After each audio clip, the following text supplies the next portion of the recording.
After e4, e5, knight c3, knight c6, and f4, we're going through pawn takes.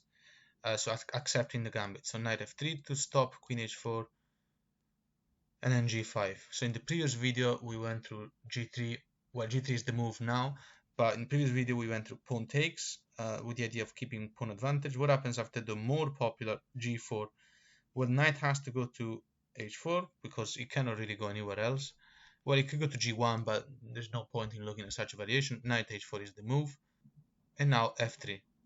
White will eventually play d4 and put pressure on f4, so f3 is the main move here, and these two pawns are together. White continues with d4.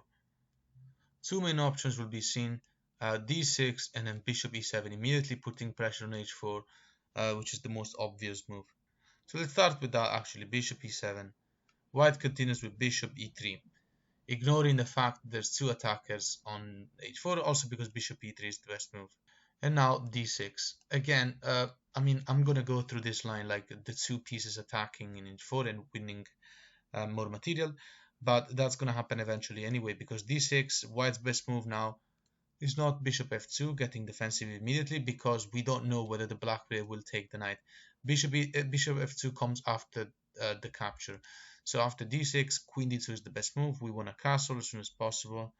And after bishop takes and pawn takes, two options. If queen e7, which looks like a very normal developing move because black will want to play the knight and then the bishop and then castle, so the queen has to be developed.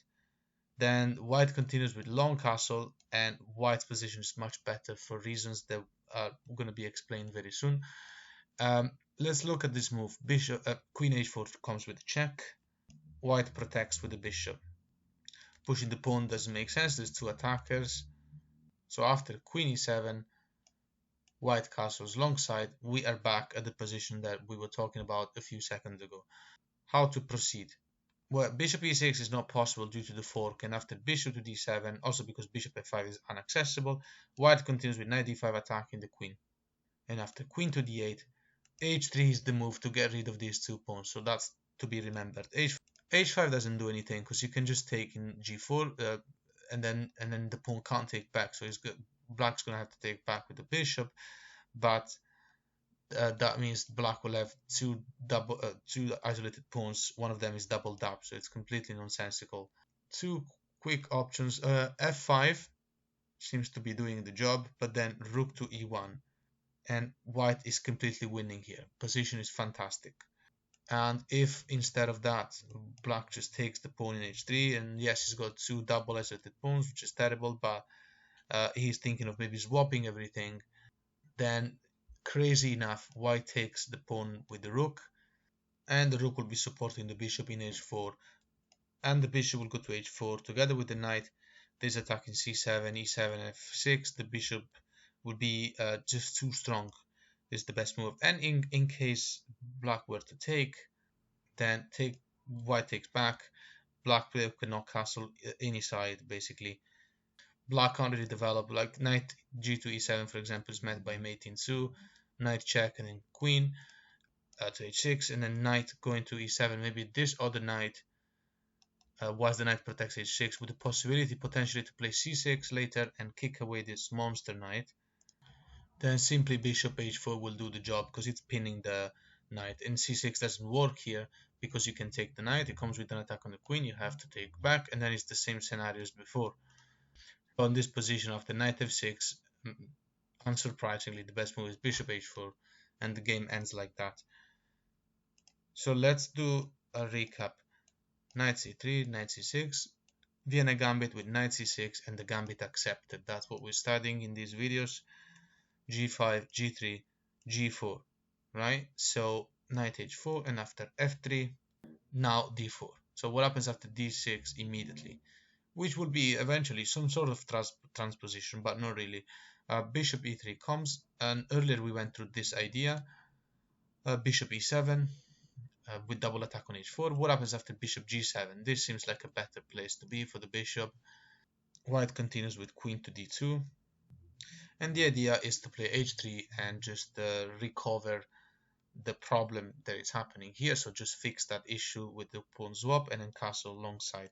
The idea of the white player alongside castling is also bishop c4, and h3 is coming, and so black will have to be very careful how to continue this game. After knight f6, long castle, and after short castle by black, which is available right now, black is in huge trouble, so black will have to castle the other side actually. h3 comes now. The idea obviously is to open the file, and white's bishops are actually going to be well placed. You know, the bishop in d3 after a3, stopping the knight from going to b4 would be just beautiful. And black doesn't have a g7 pawn anymore, the king is completely open. A move like h5 doesn't help because we're still going to take, and after pawn takes back, the game is over with bishop h6. Position is evaluated +7. You can tell why. White is really looking forward to swap pieces and checkmate. So queen g5 idea is just too strong. What happens after knight h7? Seemingly stopping all of that, but still we're going to take, and after king takes back, knight g6 is the killer move. So in this position, when black castles the short side, after h3, the whole h5 idea doesn't work. What happens if black takes?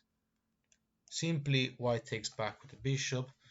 In this case, there is no exchange sacrifice, obviously. The idea now of white player is to play knight f5, and he's got a fantastic position.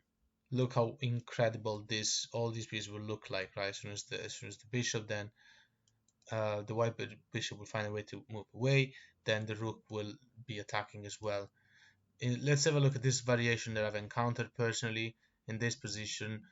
This is a situation where the best move here is of course to get rid of the bishop, and so that opens the file for the rook, and now knight f5 is possible.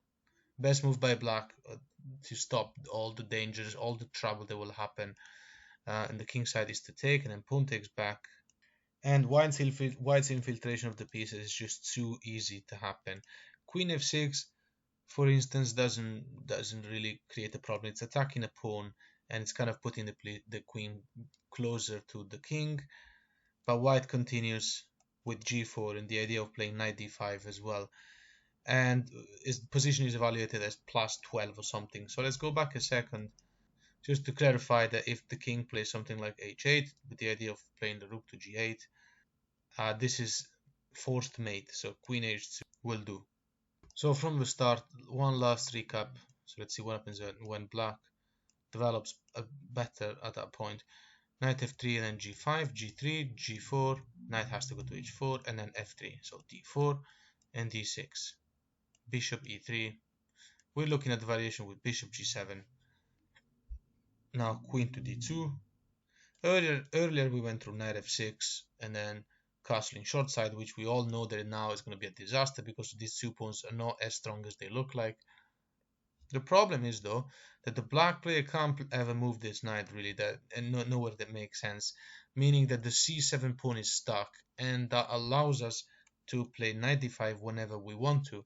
So the queen in e7 or f6 will always be subject to attack. So after knight f6 and long castle, earlier we went through short castle, which is terrible. Let's say black wants to castle long side because it's kind of the only way where he should be trying to castle. Bishop d7 is met by the thematic h3. If queen e7 with the idea of castling, also because knight f6 stops knight d5, well, guess what happens? Knight d5 actually happens. If black takes the pawn in e4 with an attack on the queen, white wins by taking the queen. Black takes our queen, but then we retreat the knight to f5 with an attack on the bishop, whereas this knight doesn't have an attack on anything. Yes, it does have an attack on the bishop, but the problem is that after knight takes our bishop, we're going to take the bishop in g7 with check, and then we will take the knight. If the king moves to f8 to attack the knight, then simply bishop to h6 defending it, and this knight is not going anywhere. Well, basically, he's got e3 and g3, but e3 will be met by knight coming back to f5 with the discovery check, winning a knight for free.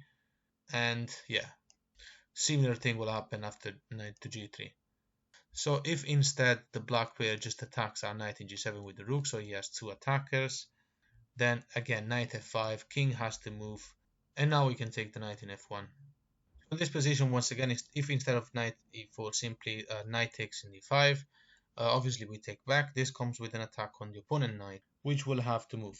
And so after knight to b8, because, well, b4 and a5 are under attack of the queen. Well, actually, let's explain that knight to b4, for instance. You can't take it because queen takes bishop with check, but it is under the attack of the queen, and you gotta play its Zug. So after bishop g5, you're threatening bishop takes queen. Of course, that's not happening, but the queen will have to go away from the file. This square are attacked by a pawn, and well, blocking is not good because rook e1 will be pinning the queen to the king. Queen e4 falls straight into that, so that's why. So after pawn takes back in d5, the knight goes back. Rook e1 wins for white. Best move by black according to the engine is short castle in this case, and then bishop g5. So even the computer gives up on the idea of keeping the queen. If instead of that black had tried to save the queen, let's say queen f8 runs into bishop g5 anyway, just like queen d8,